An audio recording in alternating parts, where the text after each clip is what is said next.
kahit anong mangyari sa paligid nila, still they remain rich and they can become rich because they have organized knowledge.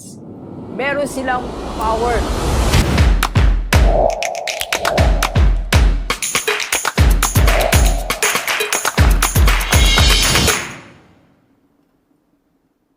Okay, Gilibers, pag-usapan natin ang isang tanong na itinanong nila, itinanong mo, at itinanong ko din.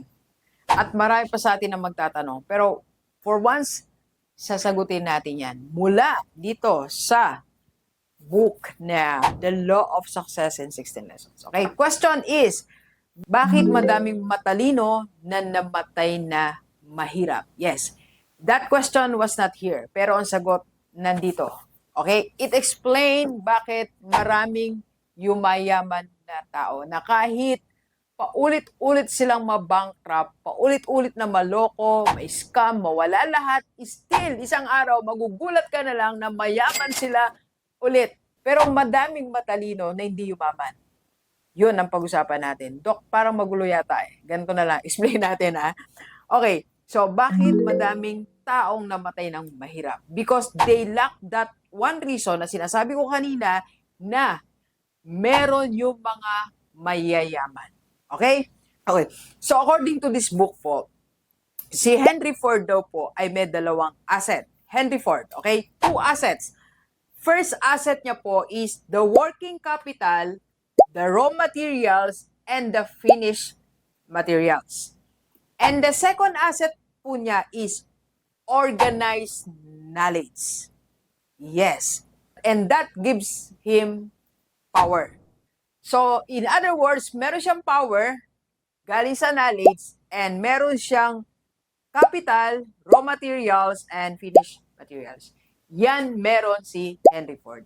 So, according to some experts, pag hinati daw po natin yung asset na yan, ano yung may mas mabigat na timbang? So, according to them, the organized knowledge or the power ni Henry Ford, that comprises 75%. And the working capital, raw materials, and finished materials is only 25%. So therefore, they conclude na yung biggest asset ni Henry Ford is yung brain niya, not the capital. The biggest asset is his brain, not the raw materials. That's why, kahit tanggalin mo daw po ang working capital, raw materials, and finished materials niya, still, makakabuo siya ng bagong planta, makakabuo siya ng bagong kumpanya, makakaproduce siya ng new vehicles. Because, hindi natin natanggal, o hindi mo natanggal, the most powerful asset na meron siya, yung brain niya.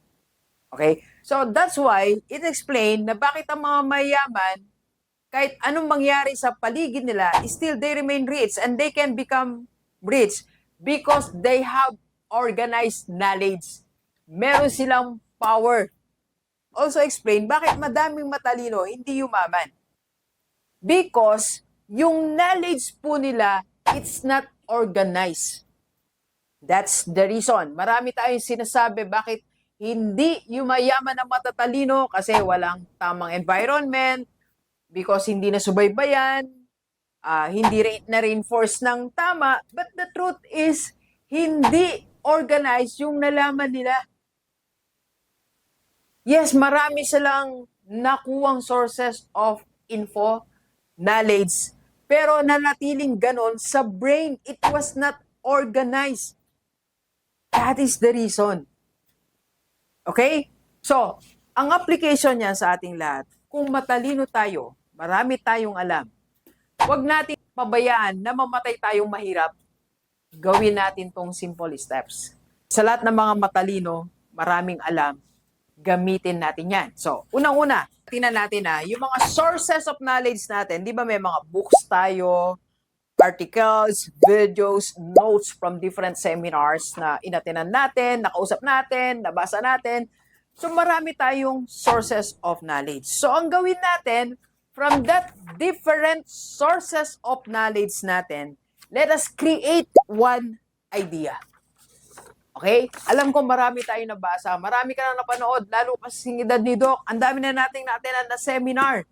So, from there, create one idea. At yung idea po na yan, lagyan natin ng goal, project, and task. Okay? For example, sa dami nang napanood natin ngayon sa video, sa YouTube, sa TikTok, sa Reels, siguro naengganyo na tayo magtayo ng coffee shop. Right? Okay? So, ang gawin mo ngayon, ang goal mo is to have your own coffee shop. Based sa napanood mo, based sa nabasa mo, sa lahat nakausap mo, napuntahan mo, yan yung mga sources mo. So, ang one idea mo ngayon is to put up one coffee shop. So, ang goal mo, to have one coffee shop in your province or in your town, in your barangay. From there, you create project. Unang-unang project mo is first, kailangan mong matuto muna na maging barista ka. Or, hanap ka ng isang magaling na barista. Tama? Then, second, supplier ng beans or other raw materials. And third, siguro project mo, hanap ka talaga ng location. Magre-research ka. So, gawin mo siguro, after that goal, meron kang 5 projects. And per project, may mga task tayo. Example, gusto mo maging barista. That's your project. Ang task mo is to find a platform or a place where you can learn, pwede kang magbayad o libre para ka matuto magbarista o pwede kang mag-aral sa TESDA or whatever. Okay? So, meron kang task. Hindi siya natatapos doon sa nagbabasa lang tayo. That's the difference. Marami kasi na hindi yumaman, after magbasa, wala na siyang follow-up. So, dapat may follow-up ka. And so, nagbasa ka. And what now? Nabasa mo yung isang book. What now? Ano naman ngayon kung nabasa mo yan? Nanood ka ng 20 videos ni Doc. May isang nag-inquire sa akin, nag-message, Doc, sandali lang ha, pinapanood ko lahat ng videos mo. And tanong ko, and now what? Ano ngayon yung kasunod? Yun yung idea. Para ngayon, nagbasa ako. Okay, nagpunta ako sa coffee shop. Ito, nagsulat tayo ng mga natutunan natin. What now? Ito na yung now. Iba-vlog ko siya. And gagamitin ko sa seminar ko sa leadership, sa sales, and sa school honors. That is the application of your knowledge. So, it doesn't stop here. It doesn't stop here. And it ends here. Hanggang sa application. Okay? So, sa atin po lahat na sobrang dami na ng nabasa, napakinggan, sobrang taas ng mga grades nung nag-aral tayo, o sobrang taas ng remarks sa atin nung tayo ma-attend ng mga seminars, o yung pagtingin sa atin sa society, sobrang talino natin, gawin nating organize lahat ng knowledge na yan. That will give you power para yumaman tayo. Okay? Let's go, let's go. Kape po tayo.